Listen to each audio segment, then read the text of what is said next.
तो हम लोगों ने आसमान में ही जो है वो जो है रोक के रख दिए। तो अब उसको भी अपने जो लोकल पब्लिक है, क्योंकि जिस वजह से ये 22 तारीख की घटना को अंजाम दिया गया था, अब एक बार फिर से वो उन्हीं सवालों के घेरे में है, क्योंकि पाकिस्तान की फ़ौज जिस तरीके से पिट रही थी पीएलए और टीटीपी के हाथों, उसके बाद इतना दबाव था पाकिस्तान की सेना प्रमुख के ऊपर, क्योंकि उनकी जो इमेज जो है वो स्पॉइल हो रही थी अपने देश के अंदर।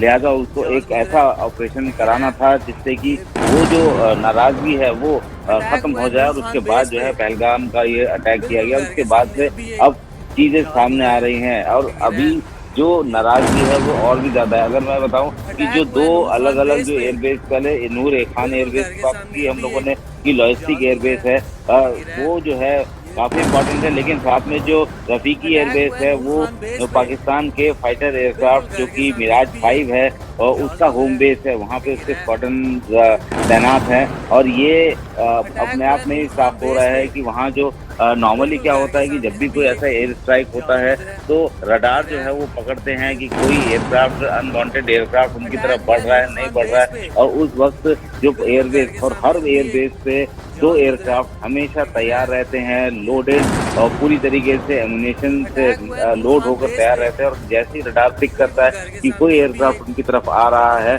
और या कोई ऐसा एरियल अटैक उनकी तरफ आ रहा है, तो वो स्क्रैम्बल करते हैं, यानी कि एयरबेस से उड़ान भरते हैं, उनको एंगेज करते हैं। लेकिन ये अटैक वहाँ तक हुआ है, पाकिस्तान के एयरक्राफ्ट को वो अगर नीचे आके गिरा है और तस्वीरें दिख रही हैं, तो इसका मतलब साफ है कि उनके एयरक्राफ्ट को जो है स्क्रैम्बल करने का भी मौका नहीं मिला।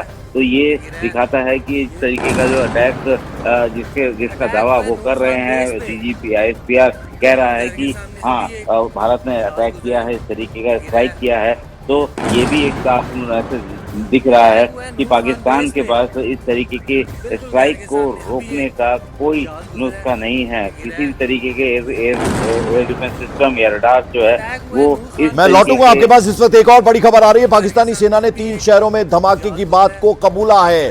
पाक सेना की तरफ से कहा गया है नूर खान एयरबेस के पास हमला हुआ है, शोरकोट एयरबेस के पास धमाका हुआ है। साथ ही साथ पाक सेना की तरफ से कहा गया कि मुरीद एयरबेस पर भी हमला हुआ है। यानी ये बात अब जो है वो पाकिस्तानी सेना ने मानी है। 3 शहरों में धमाके की बात कबूली है।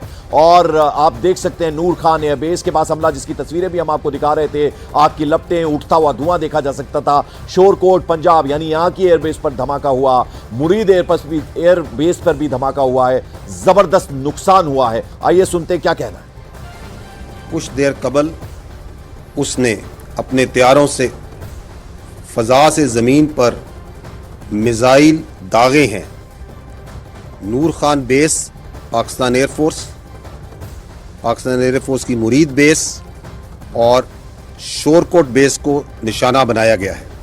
तो पाकिस्तानी सेना के प्रवक्ता को आप सुने, और साफ वो कह रहे थे कि ये 3 एयरबेस को निशाना बनाया गया, यहां धमाके किए गए, ये बात खुद कबूली है। और बहुत ज्यादा नुकसान हुआ है, कई सारे विमान पूरी तरह से तबाह हुए हैं। और ये नुकसान इतना बड़ा है शायद पाकिस्तान ना झेल पाए। जो गीदड़ भभकियों का सिलसिला था, जवाब देंगे, कैसे जवाब देंगे, हालत आप देख लीजिए। एयर डिफेंस सिस्टम की बात होती है तो क्या हाल है एयर डिफेंस सिस्टम का पाकिस्तान में, वो हम देख रहे हैं इन तस्वीरों के जरिए। संदीप, बिल्कुल, देखिए एयर डिफेंस का तो पहले दिन से ही किस तरीके की स्थितियां थी वो देख ली गई है कि आखिर उनका एयर डिफेंस कितना मजबूत है। लेकिन मैं एक चीज़ मैं बताऊं कि ये जो 3 एयरबेस की बात कही जा रही है कि नूर खान एयरबेस है, साथ ही जो है बाकी रफ़ीकी एयरबेस है और मुरीद एयरबेस है, इन तीनों में जो डिप्लॉयमेंट है वो भी बहुत इंटरेस्टिंग है।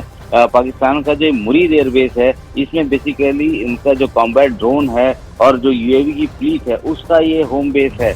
तो इसी तरीके का कॉम्बैट, आपको याद होगा कि प्रेस कॉन्फ्रेंस में भी कहा था कि पाकिस्तान की तरफ से कॉम्बैट ड्रोन जो है वो इस्तेमाल में लाए गए हैं और उन्होंने हिट किया है, हिट करने की कोशिश भी की है। परसों रात को भारतीय सेना ने एक एयरक्राफ्ट, एक इस तरीके के यूएवी को गिराया है।